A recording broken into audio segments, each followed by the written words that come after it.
Ay salamat po mga tol dahil nandito na po tayo at nakarating na po tayo sa punso po ng ating mga kaibigan. Kaibigan Jan, kaibigan Marie, kaibigan Jennifer, nandyan po ba kayo sa inyo pong punso ngayon?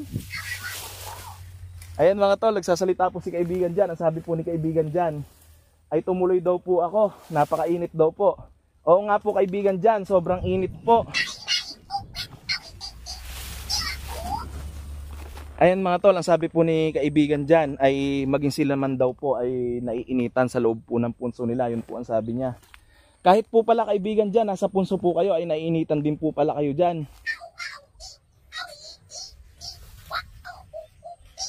Oo nga po kaibigan Jan, sabi po ni kaibigan Jan ay tumatagos daw po yung init dito sa loob ng punso nila. Kaibigan Jan, kung gusto nyo po, doon po muna kayo sa pinapagawa ko po na bahay.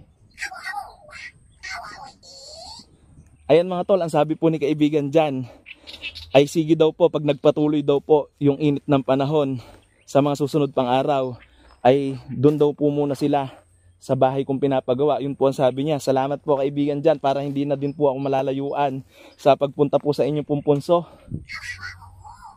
Ayun mga tol, ang sabi po ni kaibigan Jan ay maraming salamat daw po. Yun po ang sabi niya. Kaibigan Jan, ako nga po ang dapat magpasalamat sa iyo dahil napakarami niyo po na ibibigay na mga anting sa akin at naitutulong po sa aking mga tanong na naghahanap po ng kasagutan ang atin pong mga nagpapatanong na mga manunood. Ang sabi po ni kaibigan Jan ay masaya daw po siyang ibahagi ang mga nalalaman niya dahil nababasa daw po niya mga tol ang mga comment nyo. Yun po ang sabi ng ating pong kaibigan. Stand po muna natin yung camera mga tol, no, para po tuloy-tuloy ang aming pag-uusap. Ayun po mga tol, na-stand na po natin ang ating pong camera. Pasensya na po kayo dahil sobra pong init, kaya mag-ingat po kayo dyan mga tol, no, kung nasan man po kayo ngayon.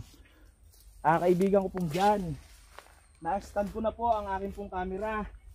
Meron lang po sana akong tatanungin sa iyo kaibigan tungkol po sa bagay na ito. Okay lang po ba?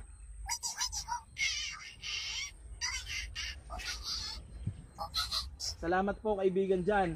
Ngayon po mga tol ay magtatanong na po tayo sa ating pong kaibigan na si kaibigan Jan. Kaibigan Jan, pinapatanong po kasi ni Ma'am Lilia kung matutuloy daw po na magkaroon daw po siya ng passport. Passport daw po ng umani kaibigan Jan.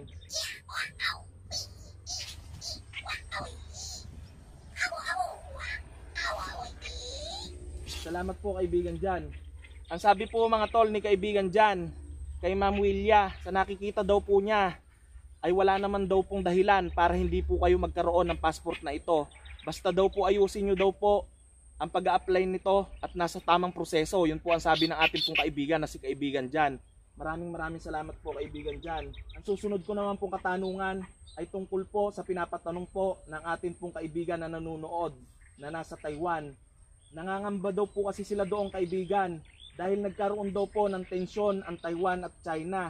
Pwede nyo po bang silipin kung ano po ang posibilidad na mangyari sa dalawang bansa na ito kaibigan Jan?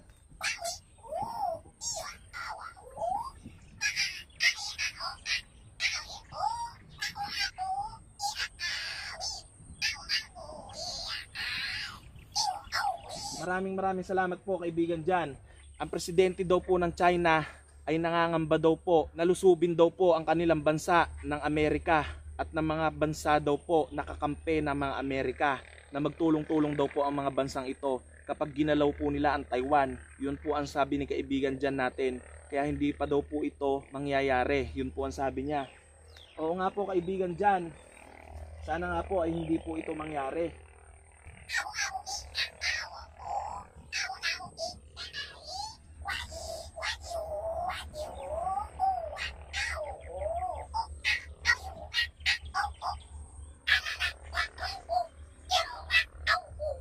Ganun po ba kaibigan Jan? Ang sabi po mga tol ni kaibigan Jan ay nakakagulat po.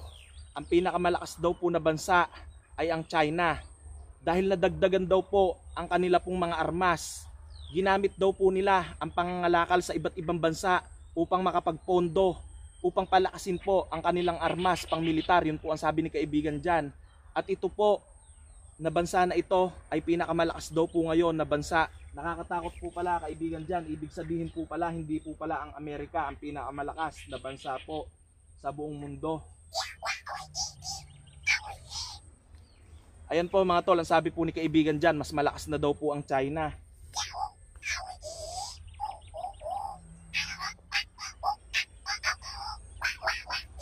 Nakakatakot po pala kaibigan dyan. Ang sabi po mga tol ni kaibigan dyan ay idagdag pa daw po ang nuclear power daw po na hawak daw po ng China, na kaya daw pong gunawin ang buong mundo sa pamamagitan lamang daw po ng amoy nito. Yun po ang sabi ni kaibigan dyan. Yun po pala ang secret weapon po ng China. Kaibigan dyan, maraming salamat po sa ibinigay mo po na impormasyon. Pero kung sakali po bang mangyari na maglaban po ang Taiwan at China, sino po ba ang mananalo?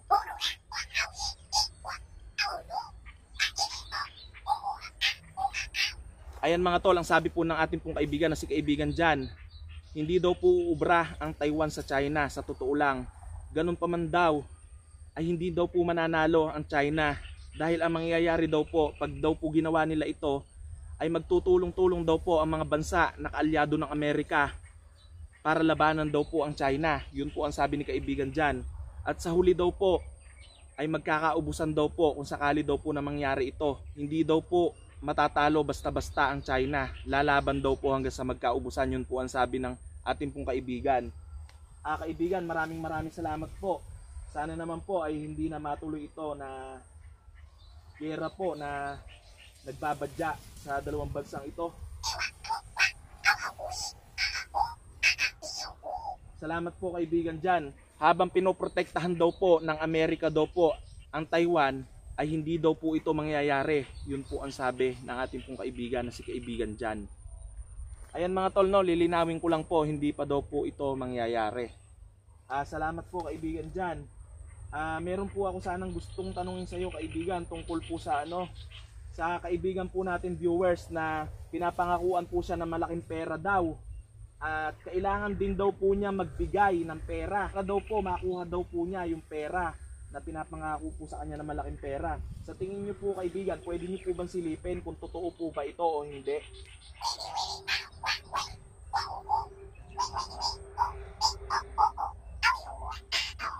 Maraming salamat po kaibigan dyan. Nako, ang sabi po ma'am ni kaibigan dyan, kung nanonood po kayo ngayon, huwag daw po kayong magbibigay ng pera dahil hindi daw po ito totoo. Wala daw pong katotohanan kung may kapalit po na pera na hinihingi sa inyo bago po kayo magkaroon. Ayan po ang sabi ni kaibigan dyan, wala daw po itong katotohanan. Salamat po kaibigan dyan. Ang susunod pong katanungan kaibigan dyan ay tungkol po sa Bulkan Bulusan. Napanood ko po kasi kaibigan na nagbubuga po ito ng makakapal na usok at ng mga graba. Kaibigan, pwede po bang silipin kung ligtas pa po ba na mag-stay po ang mga malalapit po doon sa bulkan na iyon?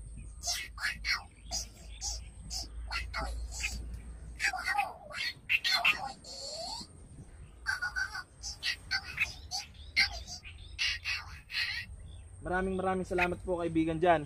Ayan po mga tol, sa mga taga Bicol po at malapit sa Bulkan Bulusan, ang sabi po ng ating pong kaibigan na si kaibigan dyan, mas maganda daw po kung mag-iingat po kayo at lalayo muna sa malapit po sa bulkan na ito. Lalo na po yung mga malalapit sa bulkan. Dahil anuman daw pong oras ay pwede na daw po itong sumabog. Dahil na-reach na daw po ng bulkan na to ang capacity daw po niya. Kaya daw po ito nagbubuga ng graba at makakapal na usok. Yun po ang sabi ni kaibigan dyan. Salamat po kaibigan dyan. Totoo po kaibigan, salamat po. Ngunit sa nasa taas pa rin daw po ang pagpapasya kung kailan daw po ito mangyayari. Pero base daw po sa nakikita ni kaibigan dyan, ay anumang oras pwede na daw po itong sumabog. Dahil nga daw po, na-reach na daw po ng bulkan ang kanya pong capacity.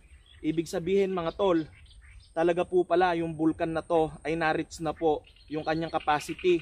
Kaya po siya ay nagkakaganito. Yun po ang sabi ni kaibigan dyan. Salamat po kaibigan dyan.